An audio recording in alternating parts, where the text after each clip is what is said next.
A man I had a crush on in high school once told me, "You're like a 2 out of 10, but your personality brings you up to a 5. If there's one thing that we know all men have, it's the audacity. I thought it might be fun to take some time to share some of the things men have said to me, to my face, over the years of being a woman. I have had multiple men, including ones that I was dating, call me fat. They weren't choosy with when they decided to say it either. Sometimes in the bedroom, in the most intimate of moments. Sometimes while sitting across from me at a restaurant as I ordered the food that I wanted to eat that day. Oh, you were wondering my favorite time that I've been called fat? Just in front of all of their friends. You know, with 10 people around. At a carnival, no less. Being told, "Are you sure you need to eat that funnel cake? You don't look like you need funnel cake." When else am I going to eat funnel cake? We're at a carnival. This is the only chance I will probably have all year. And you are literally obese. The guy I lost my virginity to made an entire Reddit post about how disgusting it was to have sex with me. Maybe we should talk about how disgusting it was that you lasted 6 seconds. Once a guy I was dating, completely unprompted by anything that I said, looked to me and said, "No offense, but you are the dumbest human being I have ever met." My first boyfriend and I got in a bit of a sticky situation when the condom broke and I went to go buy a Plan B. Not only would he not come into the store with me to purchase the Plan B, not only did I have to pay for it myself, but he said, "You know, if you're pregnant, we're keeping it." You don't know how to drive. How are you and I gonna raise this kid? I would have a 7-year-old. He has since reached out and apologized, and I do give him props for that. But also, what were you thinking? You have no commitment to anything you do. You're literally cheating on me. I have no commitment to what I do. I'm not on dating apps 4 months into our relationship. I'm not sending nudes to other people while we're together. But no, I have no commitment to my hobbies. I'm the one with commitment issues. Yeah.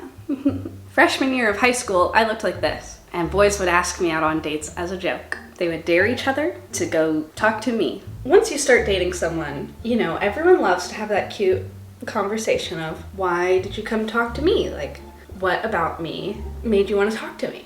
And he said, "Well, you never talk to the hottest girl at the party because she always gets the most attention.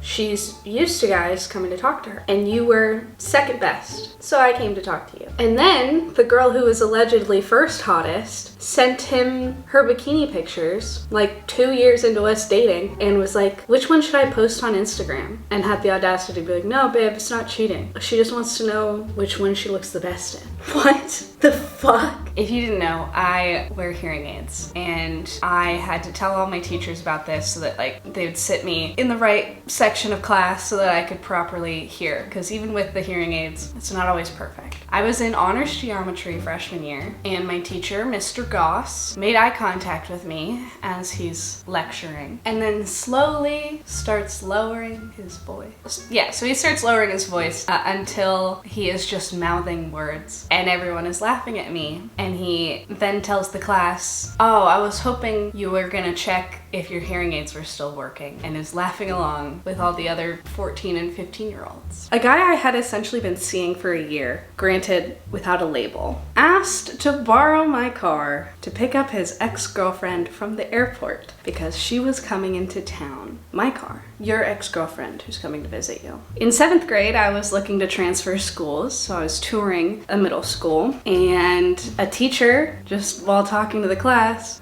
points at me and goes, You're gonna get bullied. You're gonna get bullied if you come to this school." And what do the 7th graders that he's lecturing do but laugh uproariously at my 11-year-old self, who I guess deserved to get bullied just based off of how I looked. What the fuck? I once dated someone who didn't ask how my day was for like 7 months. Like the whole 7 months we were together. He just didn't care to know. I brought up that I was interested in starting running. I was not much of an athlete. I've always worked out, but never been a runner. And my boyfriend at the time said, "I'll give you $200 if you run every day for 2 months." And I was like, "Deal." Hell yeah. About a week in, I asked if he was worried about this extra $200 expense he was gonna have because we didn't have much money at the time. And he said, oh, I'm not worried about the money because you quit everything you do. You're a quitter. That one hurt.